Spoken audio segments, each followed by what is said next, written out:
শ্রীরাম জয় শ্রীরাম। আজি আমি আন্তঃরাষ্ট্রীয় হিন্দু পরিষদ রাষ্ট্রীয় বজরং দলে সাংবাদিক বন্ধুবরক মাতি লৈ আইছো। মাতি লৈ এটাই কারণ, বিজনীত লক্ষ্মী মেলা চলি আছে। এই লক্ষ্মী মেলার কিছুমান রাজনীতি চলি আছে, ইসলামীকরণ রাজনীতি চলি আছে। এই রাজনীতির বিরুদ্ধে আমি মাত মাতিবলৈ আপোনালোকক মাতি লৈ আইছো। আজি দেখা গৈছে 2 বছর ধরে বেশি আরম্ভ হয়েছে বিজনীত এনেকুৱা। এই লক্ষ্মী মেলাটোত মানে বিভিন্ন ঠাইৰ পৰা বহিৰাজ্যৰ পৰাও মানুহ আহে, ভাৰতৰ বিভিন্ন স্থানৰ পৰা মানুহ আহে। একদম সৰ্বভাৰতীয় ক'ব লাগিব এই মেলাখন।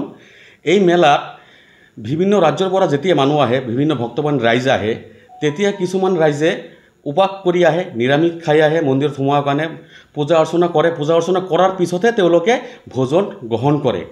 তেতিয়া মানে এটা ইয়াতে কোনো মেলা খালি এটা অনুষ্ঠান নহয়, এই মেলাখন হ'ল বিজনীৰ বা আমাৰ অসমৰ এটা ঐতিহ্যপূৰ্ণ এটা মানে মিলনস্থলী ধৰ্মাৱলম্বী মানুহৰ।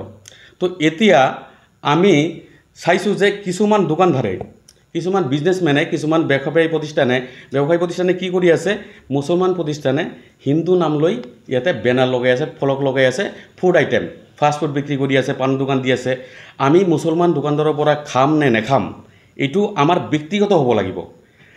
মই এজন ব্যক্তিগত মানুহ হিচাপে মই এটা মুছলমান দোকানৰ পৰা কিনিম নে নিকিনিম, খাম নে নেখাম এইটো ব্যক্তিগত হ'ব লাগে।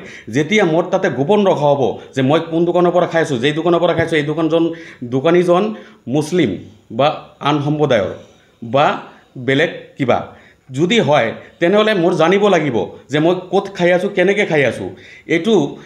এইটো বস্তু গোপন ৰাখি হিন্দু দেৱ দেৱীৰ নাম লৈ, হিন্দু সংস্কৃতিৰ নাম লৈ, হিন্দু সভ্যতাৰ নাম লৈ যদি এনেকৈ দোকান পোহাৰ চলাই থাকে লক্ষ্মী মেলাত, তেনেহ'লে কি হ'ব, আমাৰ ধৰ্মত অনুভূতিত আঘাত পৰিব। এনেকৈ আঘাত আমি হ'বলৈ নিদিওঁ। আমি ৰাষ্ট্ৰীয় বজৰং দলে এইবিলাক সহ্য নকৰোঁ। সেইকাৰণে আজি আমি বিজনী লক্ষ্মী পূজা পৰিচালনা সমিতিক এখন পত্ৰ দিছোঁ, স্মাৰক পত্ৰ, আৰু বিজনী মহকুমাধিপতিক স্মাৰক পত্ৰ দিছোঁ। বিজনী চিৰাং জিলা আয়ুক্তক আমি স্মাৰক পত্ৰ প্ৰদান কৰিছোঁ।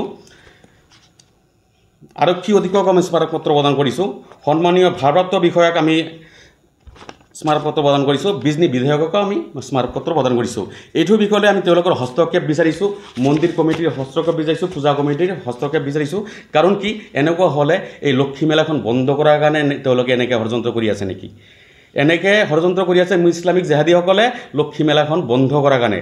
লক্ষ্মী মেলা বন্ধ হ'ব নালাগে, কাৰণ লক্ষ্মী মেলা আমাৰ বিজনী পৰিচয় নহয়, আমাৰ অসমৰ পৰিচয়। বহিৰাজ্যৰ পৰা বহুত মানুহ, বহুত ভক্ত ইয়াতে আহি বিজনীৰ এটা নাম সুনাম হয়।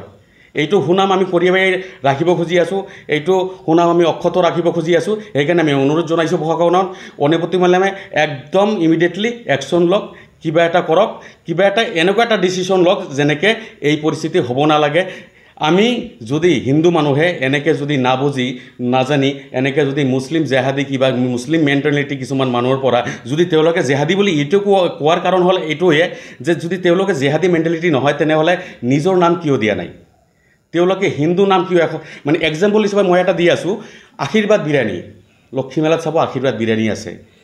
বিজনীতো কিছুমান দোকানদাৰ মানে পাৰ্মানেণ্টলি দোকান হৈছে, এইবিলাক হ'ল হিন্দু নাম লৈ পাৰ্মানেণ্ট দোকান হৈছিলে। আশীৰ্বাদ কেতিয়াও ইছলামিক নাম হ'ব নোৱাৰে, তেওঁলোকৰ বিভিন্ন ধৰণৰ নাম আছে, বিভিন্ন ধৰণৰ নাম দিব লাগিছিল।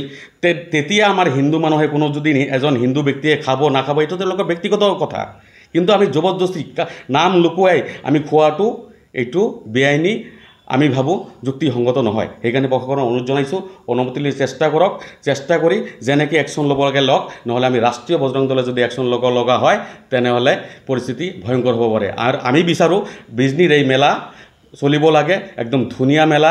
আৰু এই মেলাৰ বিষয়ববীয়াসকলে দিন ৰাতি পৰিশ্ৰম কৰি, বিষয়ববীয়াসকলে পূজা সমিতিৰ বিষয়ববীয়াসকলে 250 জন ভলেণ্টিয়াৰ, পুলিচ প্ৰশাসনে দিন ৰাতি পৰিশ্ৰম কৰি এই মেলাখন চলাই থাকে।